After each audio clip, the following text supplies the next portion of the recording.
What's up, you guys? Welcome back to the Hangout. My name is BJ Kicks, and I buy comics, I read them, and I review them, all for your viewing pleasure. So, in case this is your first time, this is the Hangout. We do this show every Thursday at about 7 p.m. Eastern Time, and this is the show where I let my hair down under my hat, and we talk about comics, we talk about comic-related media, and all sorts of fun stuff in between.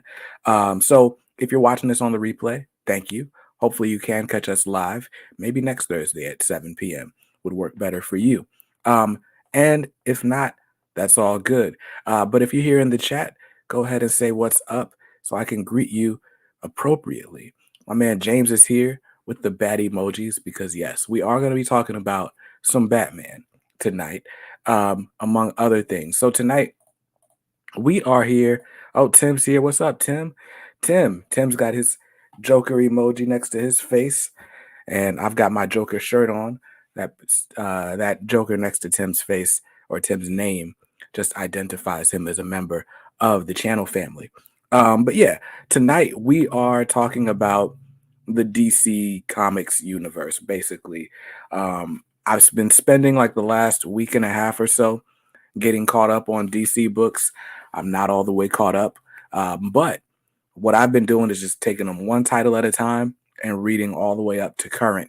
And I did get a couple of more series under my belt. So we're going to talk DC Comics reviews, and we're going to talk about some DC Comics movie rumors. So DC Extended Universe rumors for what's about to happen in the movies, what's in production, what's been proposed, all sorts of stuff. I just figured we just make tonight a DC Comics type of night. Jay Pop's here. What's up, Jay? And Digital Blackface is here as well. What's up, man? What's up? So yeah, we're doing all that tonight. It's going to be a fun conversation. We're going to keep it mostly comics. We'll talk more about movies toward the end of the night. But before we get into all that, I do have to give a quick shout out and thanks to the channel sponsors. So one of the sponsors of the channel is Organic Price Books, who right now is having a fall sale. So let me do this. I'm going to put a link in the comments of this post or the video. Let me mute myself. Yep, see. All right. So I'm going to go. Oh, I can't pin a comment on here yet. All right. So, oh, Jason, what's up, man? First time live, really digging the channel. I appreciate it, man. I really do. I'm going to put a comment here. I guess for all that, I could have just done it on the other page. But anyway, Organic Price Books is having their fall sale. So there are a bunch of titles that are discounted in that collection in the link that I just put in the comments. Or did it not go through?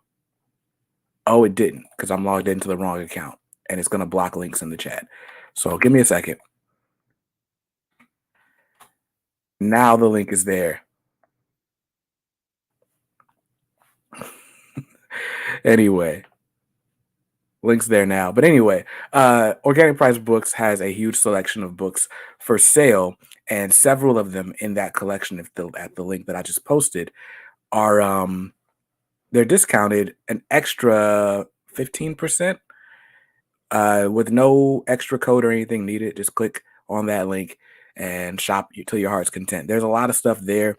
There's some of the more recent TMNT IDW volumes, the Invincible Ultimate Collection, all 12 volumes are there, discounted with that extra 15% off. So that sale does end, I want to say, tomorrow night, Friday night. So get those orders in while you can. But anyway, on any regular purchase, you could save $2 using the code BJKicks at checkout. What's up, Rupert? Thanks for letting me know. Rupert is also a channel member. And speaking of our channel members, they get the next shout out. So thank you to the channel family. I think I need to update this graphic. I didn't put a reload in this graphic, so I need to fix the graphic. Don't worry, that'll be changed next week. But look, I want to say thank you to everyone who supports the channel with your hard-earned dollars. You're basically a co-producer of all the content. You help me buy the books to put on the pull list, and you help me worry about just making videos that we like to see. and not videos that the algorithm wants to make us see or make us make. Something like that. Thanks to the channel family. If you'd like to join the squad, then links down below. Mentor Prizes is here, another member of the channel family. Thank you, sir. Thank you for being here. So now that we got all the bills paid and we shouted out all the family members, we can just talk. We can just talk. We can have a good old time, as they say. And I like to start with some recent pickups. Now, I don't know if you guys have noticed, but I haven't been buying a lot of stuff lately. And mostly because I'm trying to like slow down, also like budget, all that stuff. But anyway, I did grab this, a used book in a Facebook group. It was supposed to be here last week, but it came after the stream started. But this is Superman versus Muhammad Ali. This is a deluxe hardcover. This is an older book written by the late Denny O'Neil with art by the late Neil Adams. Both of those gentlemen have passed in like the last, year and a half or so? Hasn't been that long since Denny O'Neil passed either. It's been a little bit over a year. But yeah, anyway, I wanted this book. I've wanted it for a while, but I just hadn't gotten around to buying it. And when either of them died is when I thought about this book. So I've thought about it twice over the last couple of years, and the prices kind of spiked and stuff. So I was like, I got really lucky in that this copy is really messed up. Not the book. The book itself is fine, but the cover clearly got wet and mangled or something. But I'm like, I'm not reading the cover, I'm reading the book. So I'm fine with that. I think this might have been a former library copy. Might be why the dust jacket is so bent out of shape. But it doesn't matter because the story's all here. Oh, this was definitely a library copy. You can see where they ripped out the little library record sticker. No worries. No worries. So yeah, that was my recent pickup. Let's see what you guys got going on in the comments. Jason says, great purchase. Thank you, sir. I think I bought that book for like $20, which to me was a steal. Doug says he had that one as a kid. Nice, nice. And yes, a win is a win. Tim says, only book I bought this week was GCPD, The Blue Wall, #1. That book is in my box. I'm waiting for payday, which is tomorrow, so I can go pick that up. So yeah, that book and the Penguin One Bad Day one shot, I decided to buy after all, but I'm putting it on next week's tab, so I'm waiting till payday to pick those up. Thanks, Jay. Thanks. So that was my recent pickup, and then we'll move on to the review of the week. So I like to review a different comic book each week, basically from this week's releases. So of course this is going to be spoiler free. I read 2 books so far from this week's slate of releases, and they're both DC books, fittingly. So the first one was Deceased, War of the Undead Gods, issue number 3. I don't know why I started with this book, because there's not much I can tell you about this book without spoiling it. You know how Elseworld stories go. So it's like everything that happens in the book is unconventional, and so nothing is as it seems. But what I'll tell you, though, is where I wasn't crazy excited about this book, because so far this series has been dealing with a lot of like new gods and like galactic stuff. This book, we get more of that. This book is like extending into the far reaches of the DC universe. And without spoiling anything, I'll tell you that this one has appearances from both Adam Strange and Lobo. 2 characters that I haven't really read much from. Lobo had a Black Label book, Superman versus Lobo, not long ago. And then other than that, what else did I read Lobo in? I think I read Lobo in a Dark Knights metal or death metal. He had his own little tie-in one shot during Dark Knight's death metal. And that's all I've read of Lobo. But I really liked his appearance here. And what I'll say without spoiling this book is that it raises the stakes.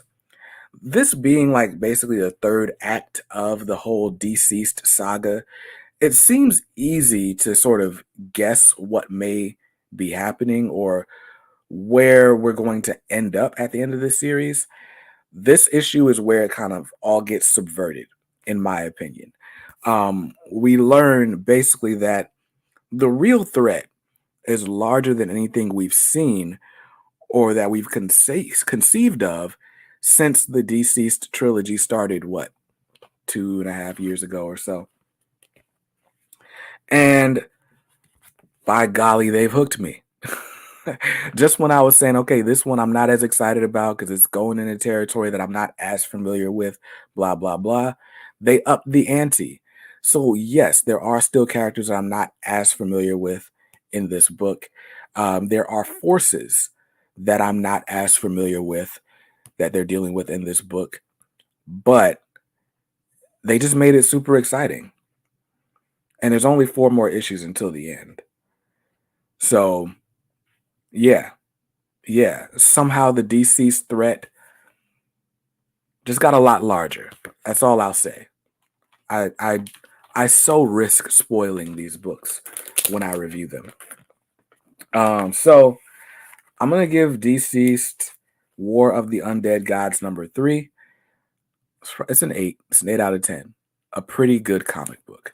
That's my official rating. And then the other book from this week that I've read so far. Well, hold on, because my man Bunkmaster just showed up. What's up, Bunk? Tim said the same thing. What's up, Bunks? Also, let me get a little bit higher up in this frame. All right, cool. So, yeah, DC's War of the Undead Gods number 3 was really good. It's got me hooked into the series, and so I'll buy 4, 5, 6, and 7. Can't promise I'll buy random tie-ins, though. And then the second book I bought and read this week was Nightwing Number 97. And this might end up being my favorite book of the pile, but I still got a lot of reading to do. So I bought Nightwing. What else do I have on my DC pile? Duo number 6. Duo wraps up this week. Eve. I'm like in the middle of filming a review or writing my review of the original Eve series. And here she pops up with another miniseries. I had no idea it was coming out, even though I do a show every week where I'm supposed to look at all the books coming out to tell you what I'm getting. Gunslinger Spawn. I bought Dark Crisis Young Justice 5. That's going to be close to the bottom of the reading pile. And yeah, I swear all these duo covers look the same. Batman Superman World's Finest. We'll talk about that series in a minute because I just got caught up on that series. So anyway, I got a lot of reading to do, but I think Nightwing is probably going to end up being at the top of the pile, or the top of my ratings for the week. And what I'll say about Nightwing issue 97, if you saw what I'm getting this week, I put it out late Tuesday because YouTube was tripping. But basically what I was saying was they wrapped up one of the major plot lines in issue 96. And I was confused as to where it was going to go from here. Without spoiling anything, all right, there's no way to do it without spoiling issue 96. So mild spoilers for Nightwing 96. I'll just say that. One of the major villains was taken off the table in issue 96 somehow. Okay? In issue 97, where I thought issue 96 just brought a bunch of resolve to the storyline, in issue 97, this just opens up a whole can of worms, is really how that went. This opened up a whole new can of worms in the hierarchy of villains in Bloodhaven. Lucky for you, Tim Sheeran, I haven't read Duo number 6, but I promise I won't spoil it. And I I never spoil the current issue, only the previous. That's my rule. I won't spoil a book on the week of release. But Nightwing 97. Yeah, right, right. Let's ban this bot, by the way. All right. The bot has been banned. But the way that villain was taken off the table in Nightwing 96, I'm thinking we're going to have like some pretty chill vibes in issue 97 up until some new thread is introduced in issue 99, 100, whatever, right? And without spoiling this issue, that's not the case. This issue was fast paced. This issue was action packed and heartfelt, which are all the hallmarks of a Tom Taylor story, right? It's everything that you kind of expect from a Tom Taylor book. But we were talking, when was I talking to you guys about Tom Taylor's books? I was talking about Son of Kal-El last week. And I was telling you guys how I'm not crazy impressed by Son of Kal-El because while it has heart, it has suspense, it lacks action at times. This does not lack the action, and it has everything else. This is like a really good book. Still, 19 issues into the run. It keeps you guessing. You don't know what's going on or how it's going on. Well, the plot is like, I wouldn't say predictable. I'll say it's like, if you've seen enough like heist movies and crime movies, you can kind of like guess portions of the story, but Tom Taylor did it in this issue in a way that you just kind of didn't see coming. It's really the best way I can say that. But yeah, so this is Dick Grayson and Barbara Gordon on a mission to try to help usher out the next wave of villainy in Bloodhaven. And we'll see, who rises through the ranks in the next few issues. It's kind of hard doing these reviews as in-depth as I want to without spoiling anything. So check back for next month's What I'm Getting, where Nightwing 98 comes out. And I'll talk a little bit more freely about what happened in this issue. But without spoiling anything, let's get to 9 out of 10. 9 out of 10 meaning it's my favorite book of the week. 10 out of 10 is a perfect comic book. 7 out of 10 is a good book with some flaws. 6 is a decent book. And 5 and below, I probably just don't want to read or review this. That's my rating scale, if you didn't know. So those are the 2 reviews of the week. And yeah. What are you guys picking up this week before we get further into the topics for the evening? Have you guys read any of your books for this week? Anything you're super excited about? Let's see. Tim says good rule. The spoiler rule. Thank you. Listen, I, as a pseudo member of the comic book media, that's a reach, but I YouTube about comics. And so I have to stay abreast of comic news a lot. And the one thing I hate is when a book that I'm reading is spoiled. So the least I could do is not spoil a book without adequate warning. And also not spoil a book like the day it comes out. Because, like, who does that? People do it all the time. But, I mean, DC does it months before. So, this coconut water is life.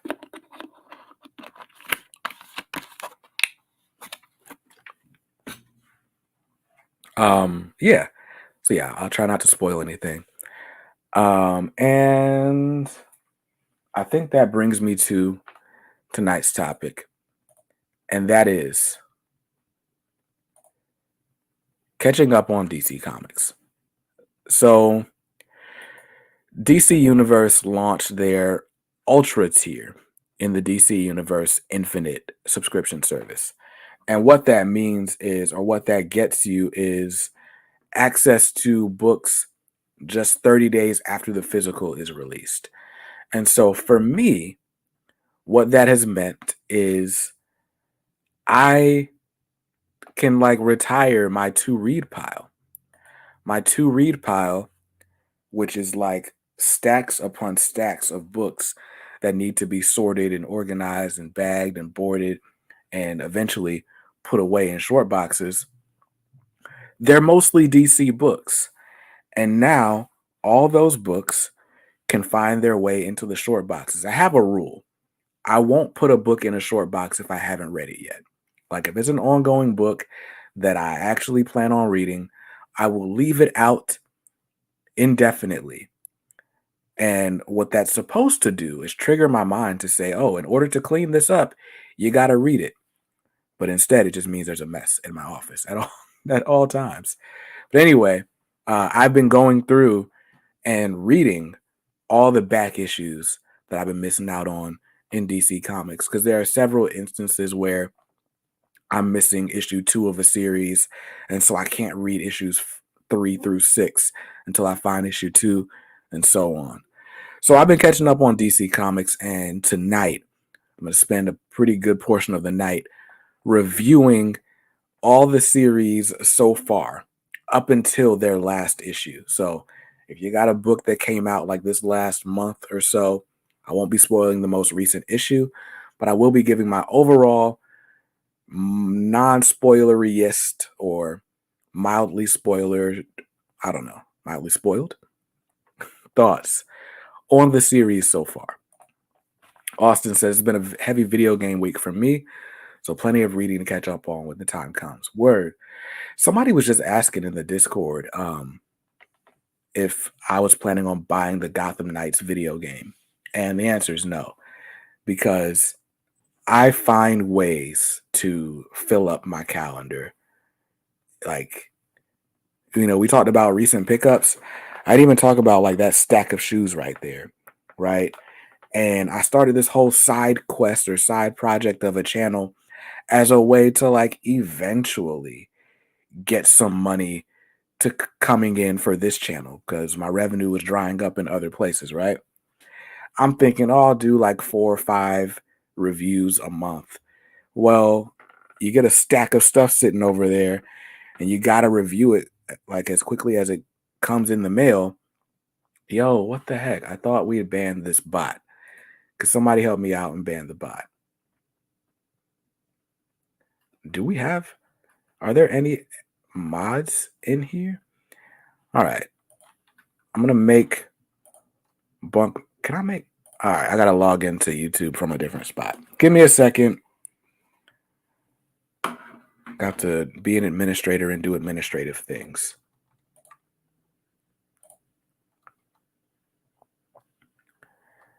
All right. Now that we're in here, let's hide user on this channel. Cool. 69 megas gone. Bunkmaster B is going to be a moderator for the time being. And Tim, you'll be a moderator for a second too. So yeah, thanks guys, because it's really me giving you a job. I don't know. That's weird. Comic Book Report said that shoe display getting fierce. Yeah, my point with bringing up the shoes was just I've created an extra job for myself where I thought I was just like gonna be doing something every now and then, and now it's a whole different thing that I'm kind of annoyed by, but it is what it is because I made this bed for myself, as they say. ILT 991. That sounds like a New Balance sneaker model. Hey Kicks, first time being able to tune in live. Hoping all is well. I'm doing well, sir. I hope you are. Thank you for joining, man. It's really fun to see new people on the live streams. Nice. Let's see. Don't expect me to ban 69 mega if they come back. I'm trying to find out what books they're reading, and I won't ban until I find out. They're reading books about having a good time and finding love.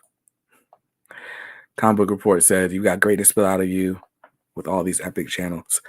Well, thank you, sir. Those are very kind words. Something's got to give. Something is going to give. Oh man, ILT gave a super sticker. Now I gotta look and see what it was. Oh, it's a 1-up. Oh, that's cool. I wish I could see super stickers in StreamYard. I never like actually ventured out into YouTube to see what they look like. Anyway, I digress. So yeah, I don't play video games because they're a time suck, and I'm very good at time sucks, and that makes me very bad at productivity. That's the reason like there's not any articles up on Comics Are Dope lately by me and other stuff. So yeah. How do we get on the subject of video games? I don't know. Love having a good time. Finding a love is a great theme. Sounds like 69 has a taste in books. I can't with you. Yeah. So anyway, recenter myself. I should have written down like a list. Even when I have topics, I can get off track sometimes. But juggling games and comics is a constant struggle. Yeah, I don't want those problems. That was my whole point.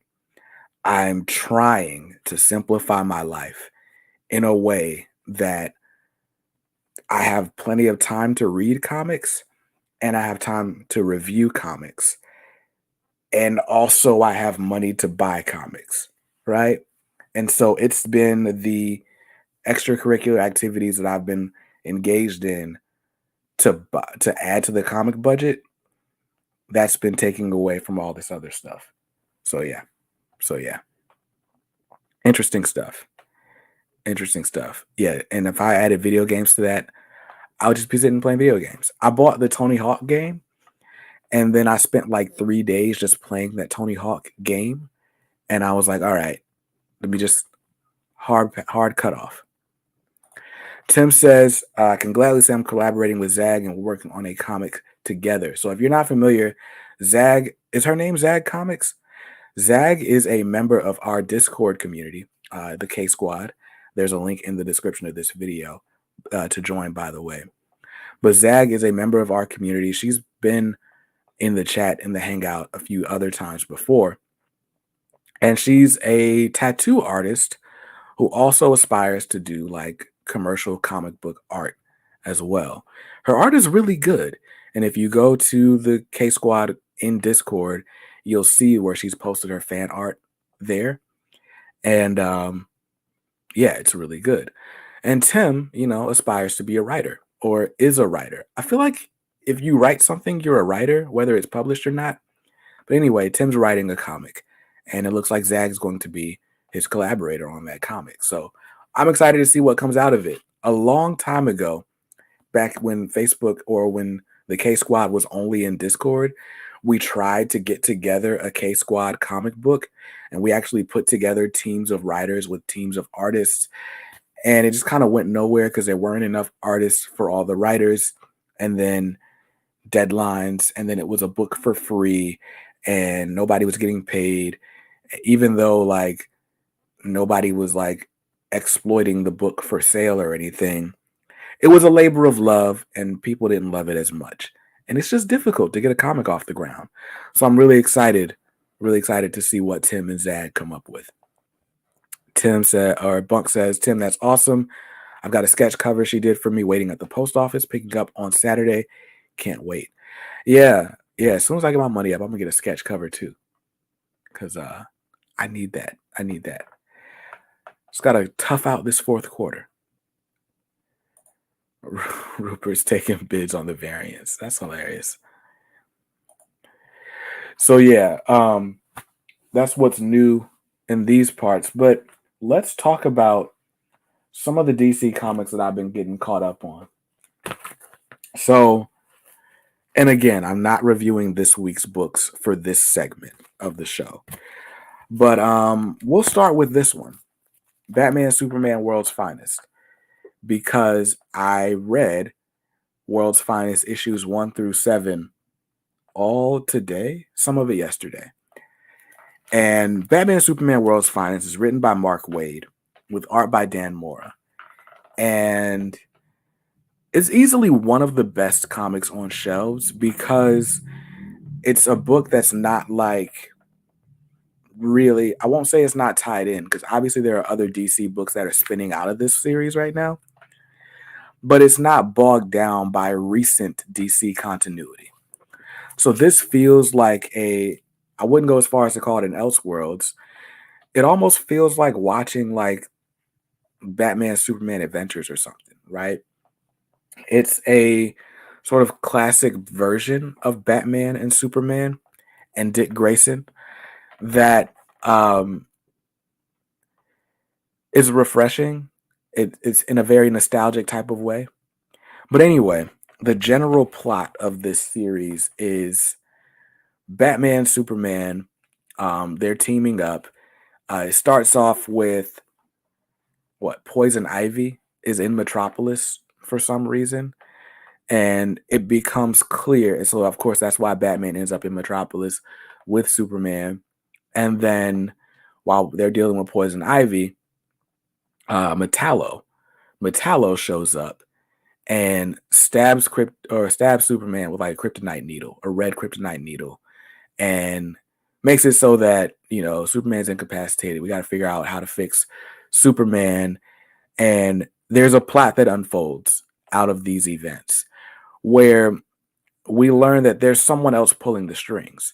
This brand new villain who I won't name.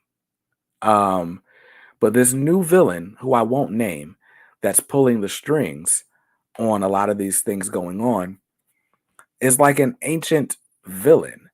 And so to try to stop this villain in present day, somebody decides that we got to go back in time and figure out how he was defeated before. And it's just a wonky, like me trying to describe this series is wonky and I sound disjointed, but the book reads really well. So this book gives us an excuse to like travel back in time to see Dick Grayson in a circus in a different time period. What other hijinks do we get into in this series?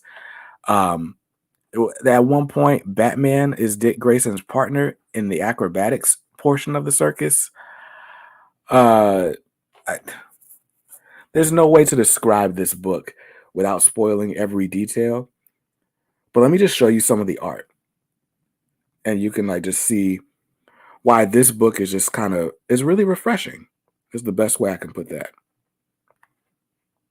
So let's search for World's Finest.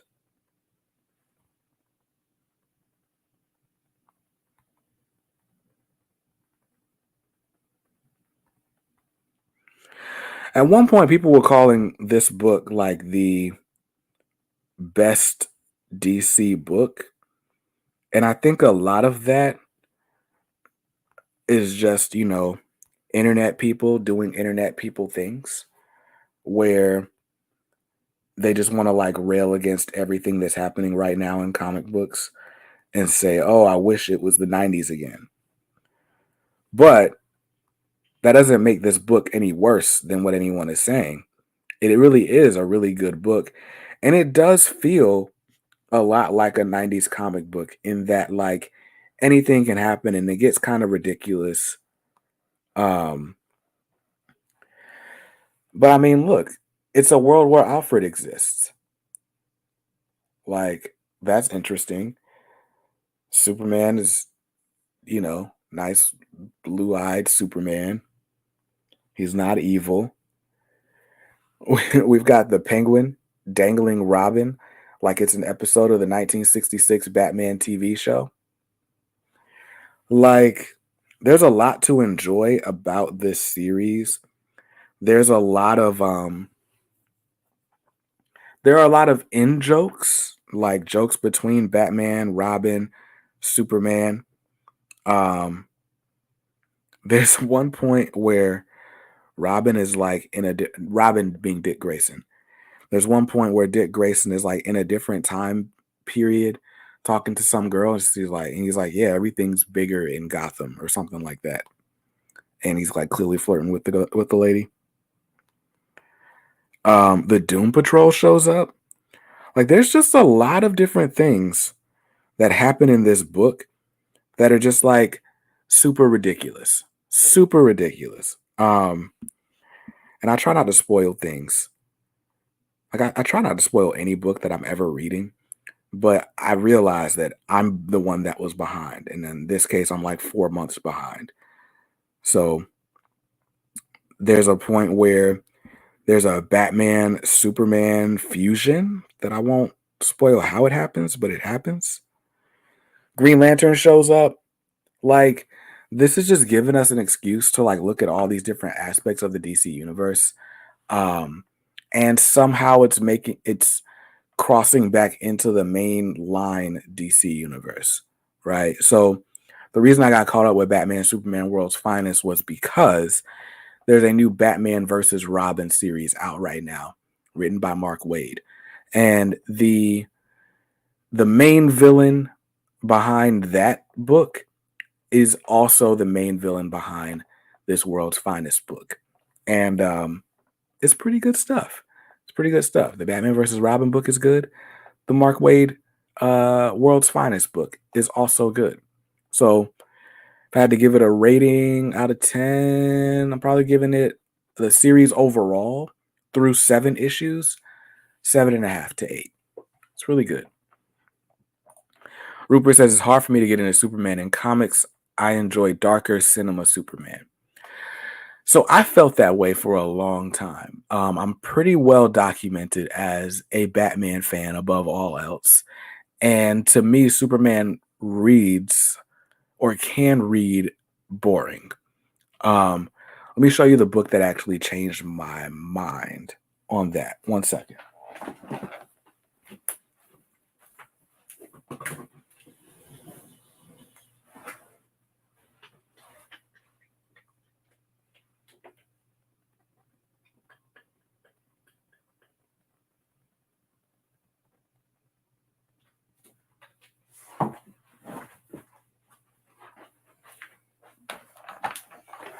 All right, found it. So I read Superman Birthright, which is also written by Mark Waid. And then I read this. This is Superman Brainiac. And Superman Brainiac is written by Jeff Johns. Is it just Jeff Johns? I think this is just Jeff Johns and Gary Frank on art.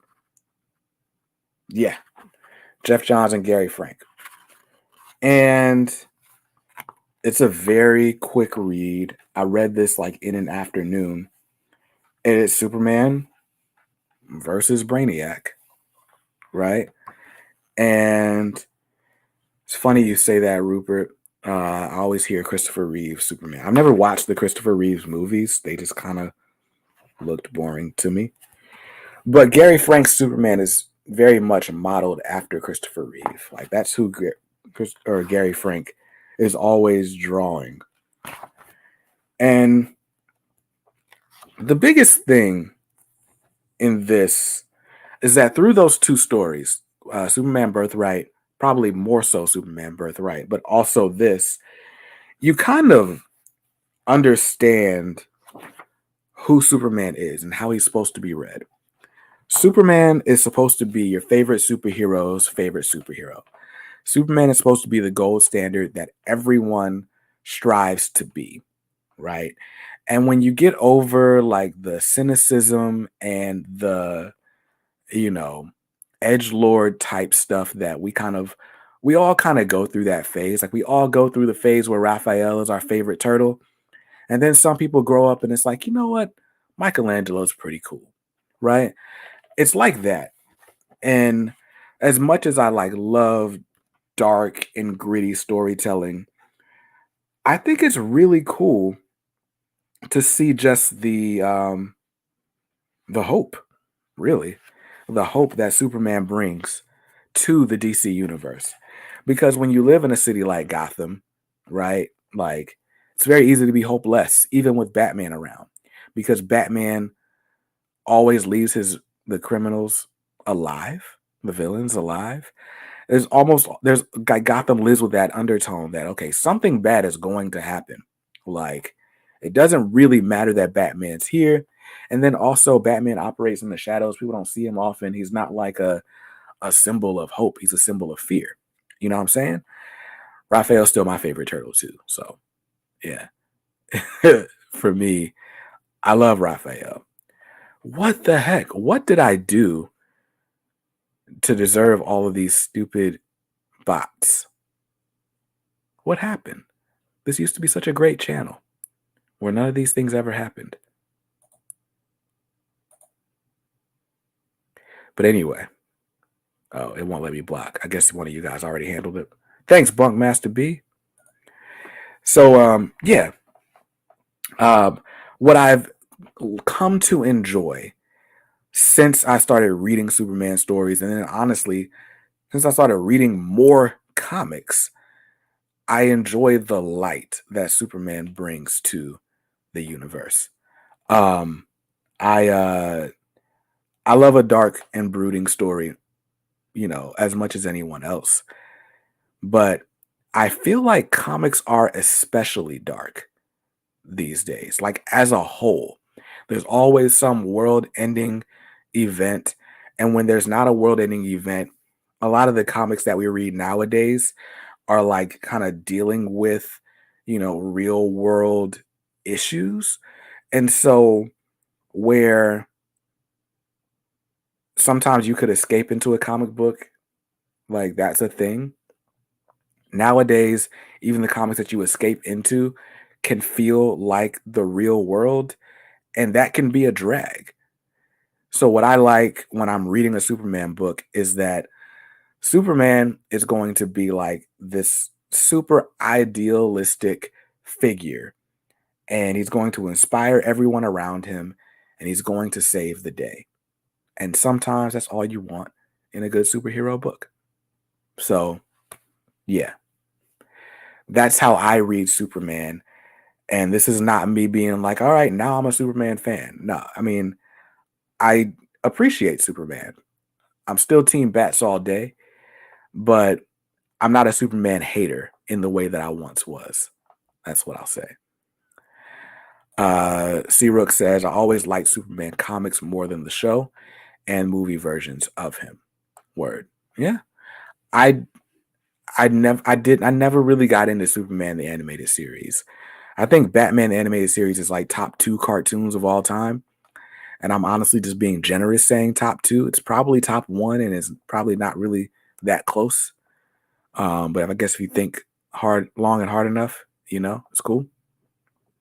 But Superman just like it wasn't gonna get any favor in my eyes when I was watching Batman at like the height of childhood.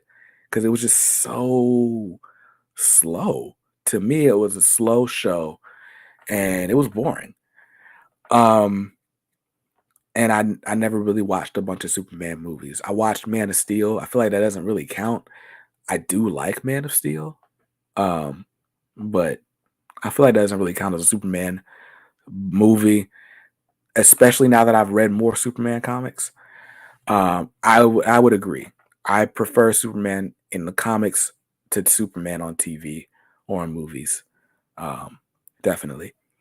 ILT, as I've gotten older, I've grown to love Superman so much. A lot of my favorite characters as an adult are the ones that spread optimism. Still love bats, of course. Yeah, yeah. I appreciate that about Superman for sure. Um, so yeah, it's I guess somewhere in there I could recommend that you guys read Superman Birthright. That's probably a good place to start. And I want to say they have a Superman Birthright Deluxe edition going coming out soon if it hasn't already come out. Rupert says he's been too Boy Scouty. I like the vigilante superhero. I like when vengeance drives the hero. I like it too. I guess where the disconnect is for me is like it used to be like a few heroes that were like that. Now it's like every hero is like that. Batman, Wolverine, Jace Fox Batman, who we'll talk about soon. John Kent's not like that, but there's not a ton of action in John Kent's book. Nightwing's not like that. Nightwing is very optimistic, and that's probably why I've been really loving the Nightwing book so far. Um, and then a lot of the other books that I read are team books, and I like team books for a whole different reason. But The Punisher, Wolverine's got his solo title. What? A lot of the books that I read tend to be on that dark side. Even Spider-Man, who is supposed to be like another symbol of optimism and stuff, he's just been going through the ringer. And so it's like, yeah, there's a lot of heroes that are supposed to be like more heroic and more hope filled, but those guys are getting put through like just nonsense. So T'Challa, for example, in Black Panther right now, is not welcome in Wakanda. He's just like, eh. He hates himself. And so it's like either the person is like driven by vengeance or they're going through some existential crisis where they're like, I don't know, do I even want to hero anymore? Right? And so it's nice to just read a classic superhero story sometimes. And, 7 times out of 10, at least here recently, that's been a Superman story. Bunkmaster B says, my favorite Superman story is Secret Identity. Really explores the man in the Superman. Plus, it's a family story. I love a good family story, especially dad stories. I'm in that same boat. And I think that is also why I've been caping for Superman as of late, because Son of Kal-El is a book that's out. And before that, Action Comics was really featuring the Superman and John Kent relationship pretty heavily. And I was like, all right, I'll give him a try. He's a family man. And I like family men because I'm a family man. I guess comic storytelling mirrors current events, and lately there's been a lot of bad stuff right now. Yeah. And when there's a ton of bad stuff going on, I want to like imagine that there's a world where good stuff is going on, right? So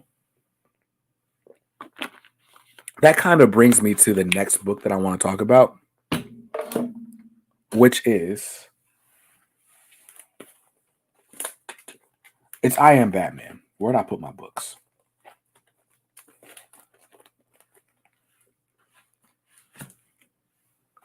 I literally just had this book in my hand. Oh, it's right in front of me. I'm tripping. That's why I need to clean my office.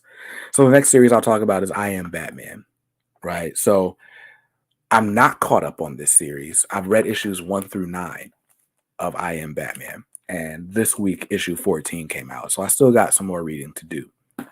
But what do you need to know about this? I Am Batman is the follow-up to the next Batman Second Son, which itself was a follow-up to the Future State, the next Batman. And basically, Lucius Fox's long-lost oldest son, Tim, has returned to Gotham after a lengthy absence. Why is he absent? You'll have to read the Future State book and find out. Or was it the next Batman Second Son where you actually found out? I think it was the next Batman Second Son. But basically, Tim or Lucius Fox's oldest son comes back to Gotham with a chip on his shoulder, trying to make up for this mysterious mistake that was made in his past. And he's trying to do that by becoming a vigilante, and is sort of hijacking the mantle of Batman. And I wouldn't even call it a mantle because the real Batman still exists, right? But this guy basically decides to be Batman, and then drama ensues. So in the Future State series, there's a book set in the future, the magistrate and all that. He gets hunted down, and he lives to fight another day. In the next Batman Second Son, what we really learn about Jace is he's not just fighting an internal fight for the sake of himself. There's also a lot of drama going on in the Fox family. So yes, Tim Fox is the prodigal son, so to speak, but there's a lot of other stuff happening too. And so after the events of Joker War, where Lucius Fox was basically incapacitated. The Fox family decides they need a whole change of scenery, and the next Batman, or excuse me, I Am Batman, the series, places the Fox family, including Tim, aka Jace, in New York City. And now that Jace is no longer in Gotham, he can focus on just being the Batman of New York City. Problem is, this New York City is, and I shouldn't say it's the problem. It's the plot of the series. But this New York City is very similar to like real world news headline New York City, or really any city in America, right? In a world where, extremist people could storm the Capitol building and there's like racist, sexist, misogynistic, homophobic, whatever rhetoric kind of spread on the airwaves every day. All of that stuff that happens in our real world also happens in this fictionalized version of New York City. And so this series finds Jace Fox tracking a serial killer who is murdering people who are in positions of privilege, whether it's they're just financially privileged, whether they're in positions of power in the city, and so on, who we find out through whatever means were corrupt in one of those ways. Maybe they were like super racist, or maybe they were sex trafficking, or they were, I probably shouldn't have said that word out loud. Or, whatever. Maybe they were just doing something crazy, right? So we think they're some upstanding citizen of New York City. Turns out they were scum, and this serial killer is exposing the scum in an interesting way that's inspired by like real world stuff. I'm only 9 issues in. What I'll say about this series is the pacing. The pacing very much reminds me of the pacing very much reminds me of a soap opera. I said this on my Twitter, where it's like you'll get a scene and then you're cutting to a whole different scene. Like, so there are several subplots. There is the Fox family going back and forth to Tim's sister's rehab. There is, good Lord. Yeah, that was probably my fault. Thanks, Bunk. There's the Fox family who moved to New York to be closer to one of Lucius Fox's daughters, who is like in rehab for some mysterious events of the past, right? So they go to make sure that she's okay. And also to just get out of Gotham because apparently bad things happen in Gotham and New York City is so much better, right? But there's that subplot, just the family trying to stick together for the good of their sister. There's Jace Fox's mom, who decides to practice law again and also use her billions of dollars to like turn around New York City in whatever way she deems fit. Kind of like Nightwing's doing with Bloodhaven, but just not as overt and all at once. There is Tim Fox as Batman roaming the streets of New York. And Tim has been assigned like some police, not details, but a task force within the New York City Police Department that includes, mysteriously, the same cop that kind of tried to chase him out of Gotham. So Jace's work, or what am I calling him? Jace Fox Batman is working with the police. There's a criminal underworld that extends to the highest levels of city government, trying to like take down the mayor and take down the police and so on and so forth. And there's a serial killer on the loose, and there's family drama. And Jace Fox's friends don't want him to be Batman, and he can't quite tell them he's Batman. One of his friends is his partner, helping him be Batman. And the whole time he's like, yo, like you're gonna get yourself killed. Like, stop doing this. I think I named like 7 subplots. And we switched through those subplots like scenes in a soap opera. You get one like cutting line of dialogue, and then boom, next scene. Now we're in the alleyway. And now we're at the rehab center. And now we're at the scene of another crime. And now we're back in the lab where, Tim's version of a bat cave. All that to say, the series is good. The pacing, I think, is decent.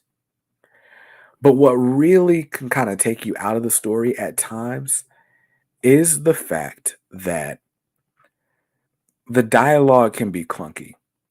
This is written by John Ridley, the same guy who wrote 12 Years a Slave.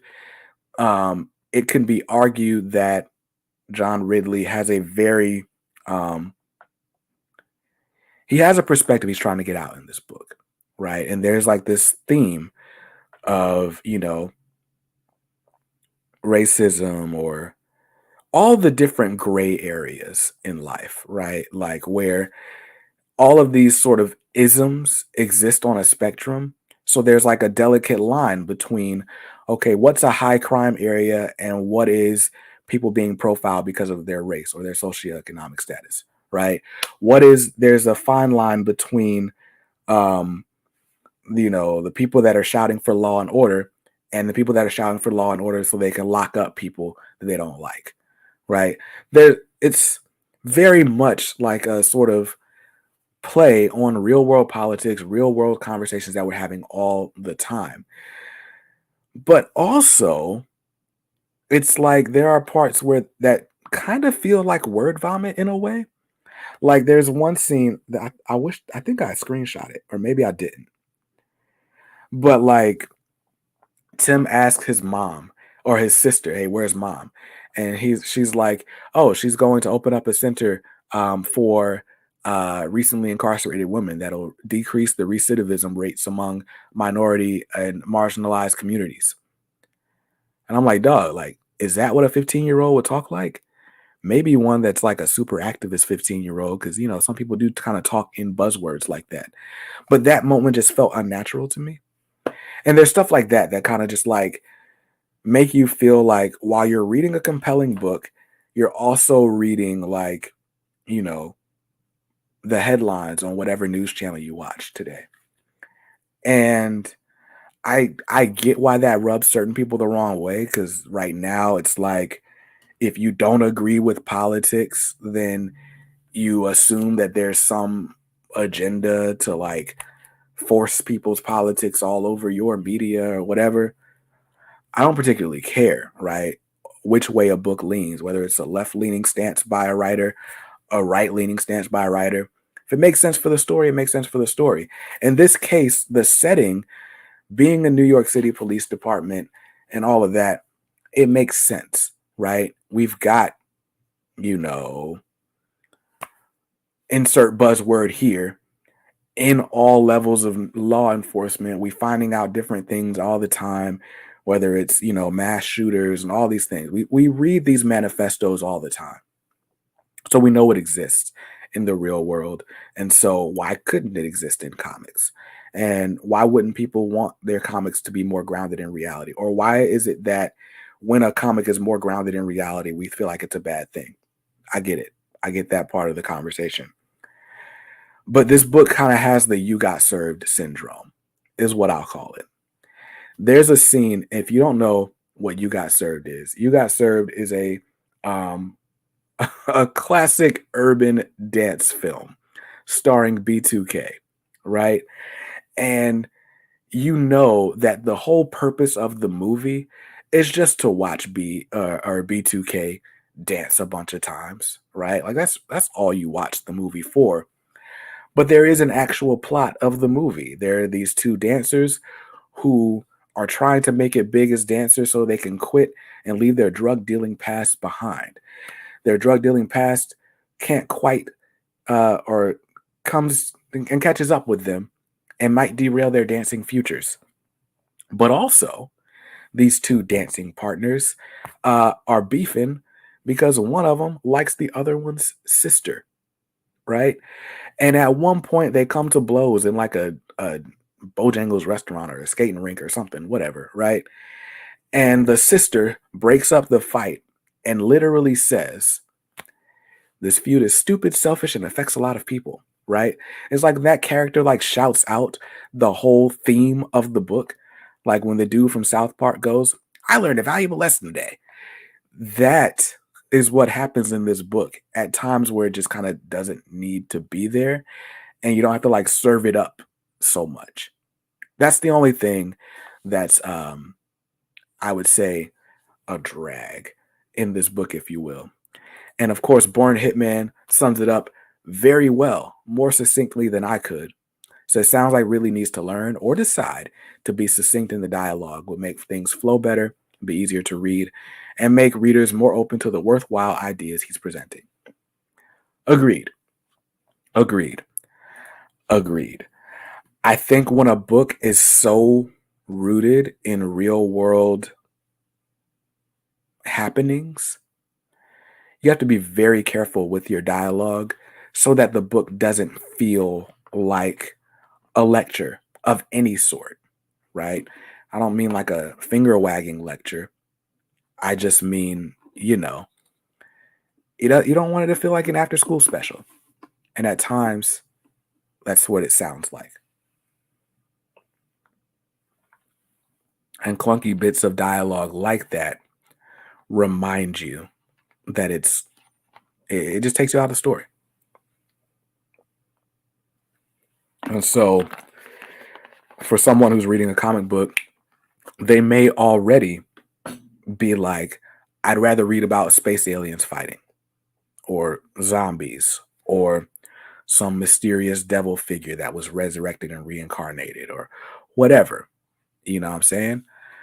So that's what makes this a tougher read at points, but it's still a really good book. And for that reason, I give it a 7 out of 10 through 9 issues.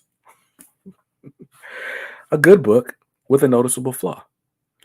I will say the art is really good in this series. This series struggled, or all the Jace Fox books struggled to me because when the dialogue was decent, the art was like subpar, and vice versa. But now, Christian Duce, he's the dude. He's the artist for this series, and it's hit a stride through 9 issues that I'm excited to read the back half of. And I'll be reading that probably. We got a church conference starting tomorrow and lasting through Sunday, so I probably won't get back to this series until Monday.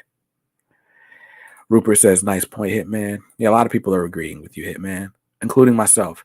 Always right in a reader's perspective, is what Tip says. Bunkmaster says, "Are we sure that fight wasn't just about who gets the last chicken biscuit at Bojangles?" Word. Rupert says, "In college, they said write for your audience." And that's the thing. I think a lot of comic book writers, because we're getting comic book writers from like different backgrounds, I think they feel a need to explain things to an audience because, to be fair, the general comic book buying audience is typically white, male, middle-aged. Are they going to like pick up on the subtle nuance that these people are trying to lay down, right? Depending on what their background is and how well read they are and so on. So there's a natural tendency to over explain, right? I do it all the time.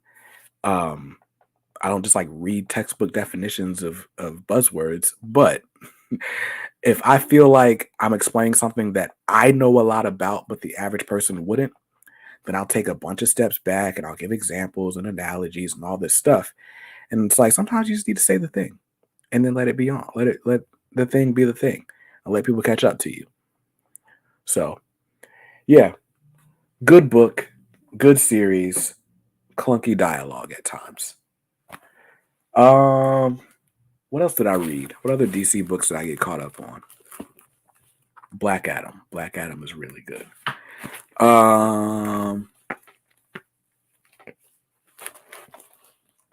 I didn't get caught up on The Flash. I think that's about all the books that I got caught up on. So I'll talk about Black Adam real quick. Black Adam, written by Christopher Priest, art by Rafa Sandoval. I've read the first 4 issues of this series, and Christopher Priest, I've not read a ton of his stuff. I've read like the first arc of almost every book he's written, right? I've read the first 12 issues of his Black Panther. I've read the first 6 issues of his Deathstroke. His Deathstroke book. Quantum and Woody, I read a little bit of. What else have I read by Priest? That might be it, actually. And then this. So Black Adam by Christopher Priest, or if you know Christopher Priest's writing, you know there's like a few different tropes you're going to get. One is nonlinear storytelling. Priest loves to do these like black screens to set the scene, and he'll like name each scene or like sort of, scene. And that continues in this book. Priest typically does a lot of humor around like race relations. Quantum and Woody's probably like the hallmark of that type of Priest writing and humor. Another good example of that is Agent Ross in his Black Panther run, who is clearly like a comic relief type character. And in this series, we get a new character that definitely fits that mold as well. So anyway, Black Adam by Priest. How do I describe this book? What I thought we were going to get was a Black Adam series that, like, ties in with the movie and explains who Black Adam is and gives us a bit of an origin and explains to us why Black Adam is in the DC universe. And to be fair, that very well could be what this turns out to be. We're only 4 or 5 issues after this week into a 12-issue miniseries. And so far, what we're getting is a brief history of Black Adam. We're getting Black Adam trying to atone for the sins of his past in some way. We're getting some otherworldly threat or some big threat that's a threat that's threatening to destroy Black Adam. And we're getting like an heir apparent to the Black Adam mantle of powers, right? And that's where this new character comes in. So our sort of ride-along character for this book is this kid named Malik. Malik is a med student from Southeast DC. We meet him in a hospital pretending to be a doctor and like straight up ordering stuff during a surgery when he should have just been taking notes somewhere, right? He is your typical young, wisecracking black kid. And he's hilarious, right? And then for some reason, Black Adam or Teth Adam has decided that this wisecracking kid is the key to his redemption, redeeming the Black Adam name. This whole like through line of this book is there is no redemption for Black Adam. Like the idea is that, okay, Black Adam doesn't get to be an anti-hero. He doesn't get to like be like, okay, I have bad methods, but I'm good now, right? Whatever he did in the past is going to come back to haunt him and remind him of who he used to be. And while trying to run from that reality, Black Adam decides to bestow his power upon this kid named Malik. And so the series is Malik trying to learn what's going on while also trying to cure Black Adam of some sort of disease that seems to be inoperable. And so we're learning about Black Adam's past while Malik learns about Black Adam's past, and while Black Adam tries to solve the future. And as difficult as it was for me to say, is as difficult as it was for me to grasp through 3 issues. Issue 4 helped solidify it a little bit better. And I hear that issue 5 is going to, really kind of finally firmly establish us wherever we're supposed to be and really help us understand the series going into the back half of it. But Black Adam, I really love that kid Malik. And I love that he is your typical wisecracking black kid in like your buddy cop movie where there's the one super serious character and the character that can't be taken seriously. It's Agent J and Agent K. That's the thing.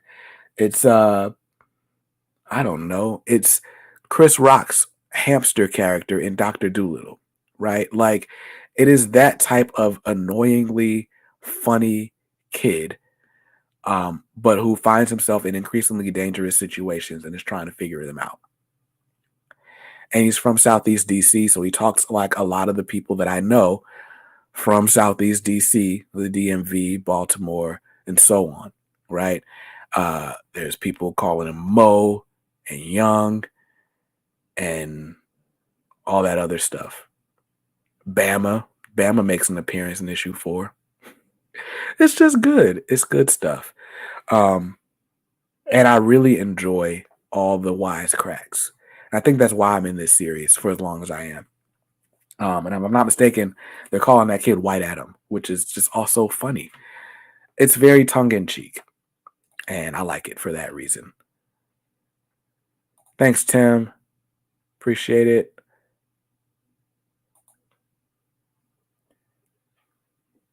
So yeah, Black Adam. It's hard to give this series a rating through 4 issues because you can tell it's trying to tell its story in a way that is meant to be read at once. But because it's difficult to read issue to issue, I will also give this a 6. This might be 6.5 to 7. It's enjoyable, but it's not without its challenges as a reader. And that's pretty much all the DC comics that I've caught up on so far. Batman Superman World's Finest, I enjoyed. Nightwing is still my favorite book on the shelf as far as DC is concerned. Born Hitman says, is Black Adam a good jumping on point for someone not familiar with the character? It seems like it's going to be.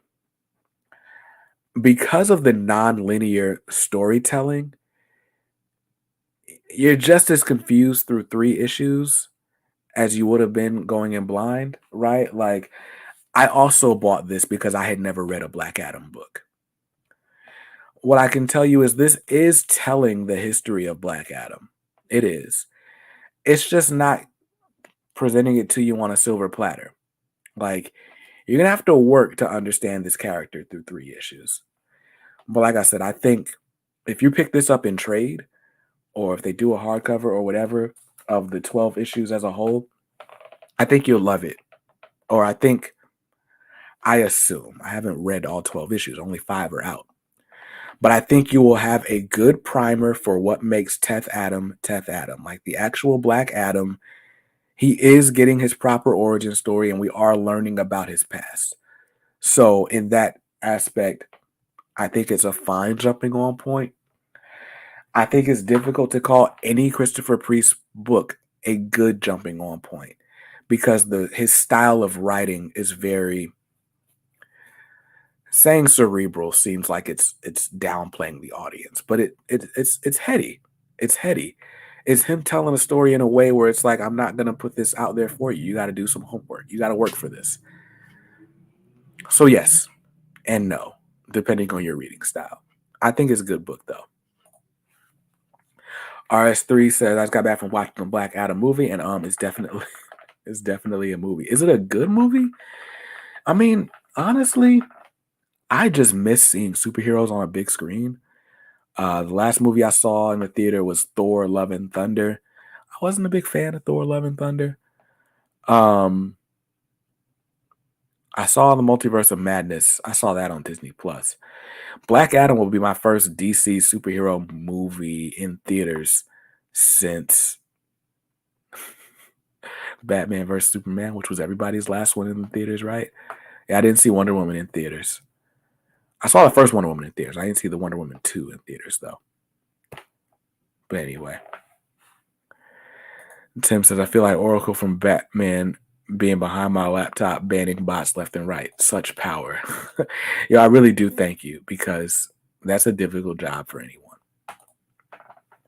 But speaking of the Black Adam movie, the last half of the show is supposed to be, I say half very loosely. I think we're about definitely 3/4 of the way done with this stream. But the last part is we're going to be talking about some DC extended universe rumors because a lot of them have come out in recent days. And what I need to do is pull up these news articles.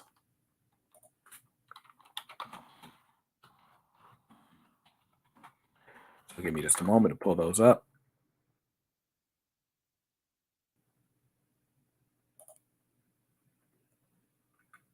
Boom, boom, boom, boom, boom. All right. All right. All right. Cool. Cool, cool, cool. So let's just start. RS3 says it's very generic but dumb fun. Story's almost non-existent, save for some decent moments, but don't want to spoil anything. Stay for credits. Okay. I'll do that. I'll do that. All right, we're going to read this article from the Hollywood Reporter. We're not going to read the whole article on stream, but we will. RS3 says, I put a recap of the DC stuff in the DC discussion thread if you want it. Perfect. That's a perfect. Let's go to the Discord. Instead of me trying to open up every article, let's just go to the DC talking point thread in the K Squad.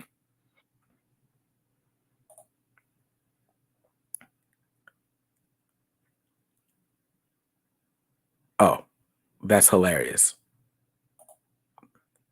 Because that's the article I was just about to read. All right, we're gonna read. We're gonna read this article. Give me a second.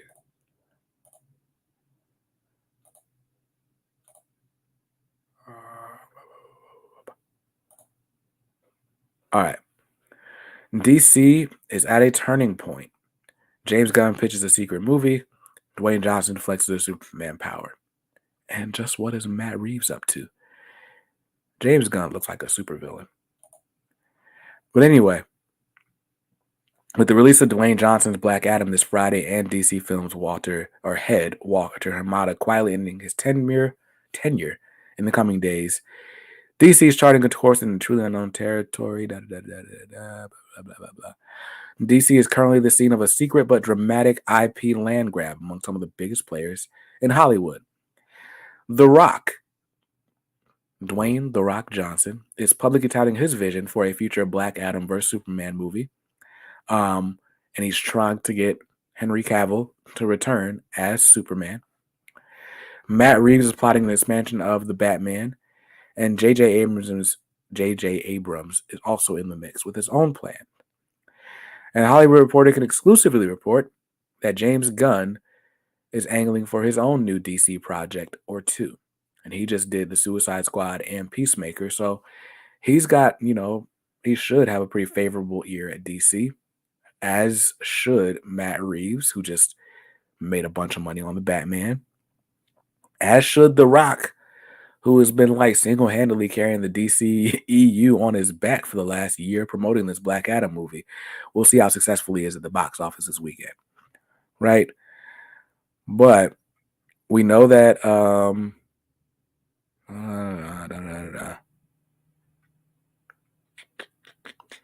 trying to cut through blah, blah, blah. Okay. There is a project on the table that's essentially going to be Man of Steel 2. Sounds good. But The Rock wants to make a Black Adam versus Superman movie. And I won't spoil that. All right. So The Rock's trying to get Superman back in the DCEU, which is great. Matt Reeves is planning a sequel to The Batman. He's also trying to build out multiple movies based on the Rogues Gallery. established and more obscure, when characters ranging from the Scarecrow to Clayface to Professor Pig. And Abrams, J.J. Abrams, is still trying to produce a Ta-Nehisi Coates Superman movie. That's a lot of rumored projects. That's a whole lot. Oh, and yes, Tim has heard from sources. Yeah, I did also read an article that said Caleb McLaughlin. Was it McLaughlin? Yeah, Caleb McLaughlin wants to be Static in a Static movie. So, yeah. I'm just looking to see if there's anything else. A lot of the other stuff is just about who's going to run DC Comics moving forward. Who cares? Is the secret movie Steel versus Superman? I don't know. I don't need a Steel versus Superman movie at all. Yeah, that's not a movie that I care to see. But yeah, Caleb McLaughlin's Static Shock, I'm fine with it. I mean, he's about the right age. That's fine. I don't know who else I would want to play Static Shock or Static. And that's mostly because I don't watch a lot of TV or movies or anything. So I don't know like what up and coming 13, 14-year-old actors are good. I don't know who's the new black heartthrob teen actor kid. So Caleb McLaughlin sounds cool enough to me. Certainly shouldn't be anybody super old. I think Jaden Smith's too old to be Static. He could play young. He looks young, but he's too old. So, sure, Stranger Things kid. But yeah, so not for nothing, that's a lot of DC projects. There's a Flash sequel already written. There is a Wonder Woman 3 script on its way. There's a Superman movie apparently on its way. The sequel to Batman, or The Batman. And yeah, it sounds like we're about to get a whole lot of DC movies. And honestly, I'm cool with it. What I hope is that we don't get a DC cinematic universe, for lack of better terms. What I hope is that each character gets their own universe. Give me a bunch of Wonder Woman movies. Give me a bunch of Superman movies. You know, I guess eventually we do have to do like a Justice League. So they have to be like loosely in the same universe. But I don't mind not having a Justice League movie for a while if we have compelling individual movies. Give me a Batman movie every 2-3 years. Give me a Superman movie every 2-3 years. Wonder Woman. There are so many characters in the DC universe that you could do a million of them without doing a quote unquote Avengers movie or Justice League movie, right? So that's how I feel. But I get wanting to do a shared universe because when it's time to bring together all the fans of those individual titles to go to one big blockbuster movie, that's how you would do it, is with the big team up movie. Tim would disagree. What would you disagree with? Are you disagreeing with Rupert or myself? I would just think he would make a horrible Static. I don't know. I've never watched Stranger Things. So I got no dog in that fight. He's a skinny black kid who seems to look the part. I don't know how well he does at action stuff. Is he charismatic? What does his voice sound like? I have no idea.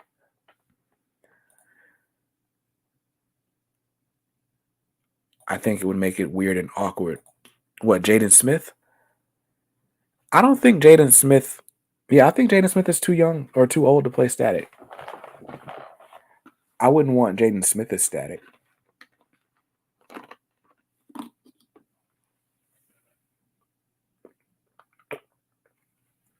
But like, It's kind of crazy that with all these years of a static movie being in the rumors mill, those are the only two names that have ever come up. Is there not any black child actor out there? There's got to be. I don't watch TV, but there's got to be.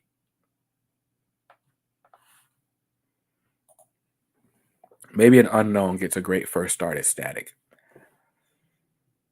It's possible. That's possible. How possible is it? I don't know. Like, launching a hero that a lot of people aren't familiar with, but is like a cult favorite hero. Would you want to cast someone unknown and then go for a star-studded supporting cast, right? Like, is Loretta Devine going to be Static's mother or something? Loretta Devine was a terrible example.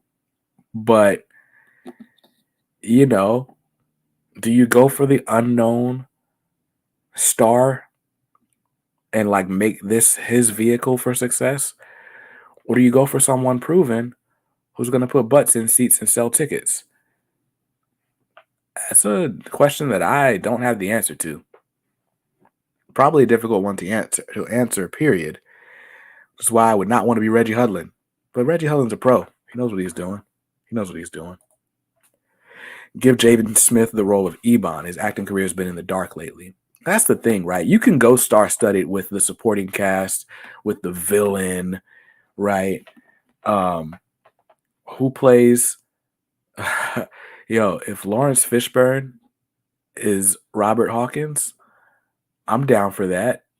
Like, Lawrence Fishburne's really old, but still, Lawrence Fishburne or the Allstate guy, like, I feel like Static is going to be difficult because it's going to be a movie featuring a lot of black people and a lot of other multicultural people, as well as some white people. And it's very easy for my fan casting to give you like a bunch of like just black famous people, right? Like people that, you know, a lot of black people would know growing up and just, you know, would be popular in black circles, but like aren't really stars. Like when you talk about mainstream success. But hey, Lawrence Fishburne was Morpheus, so.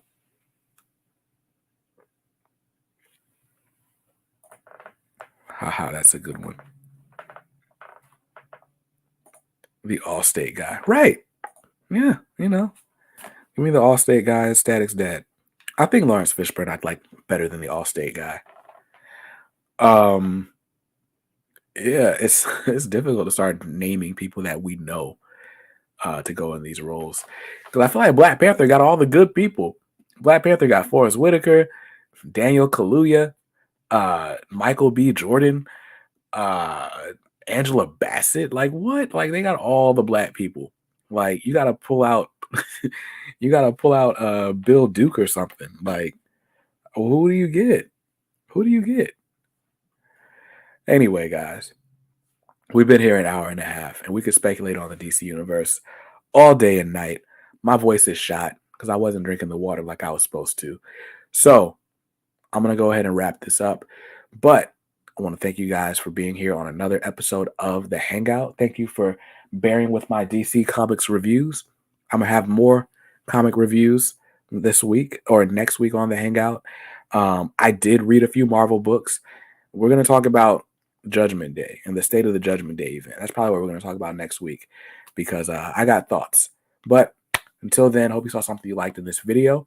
And if not, hey, that's cool. You can always buy what you like. Just make sure you read what you buy and be nice to others because kindness makes the world go round. Peace.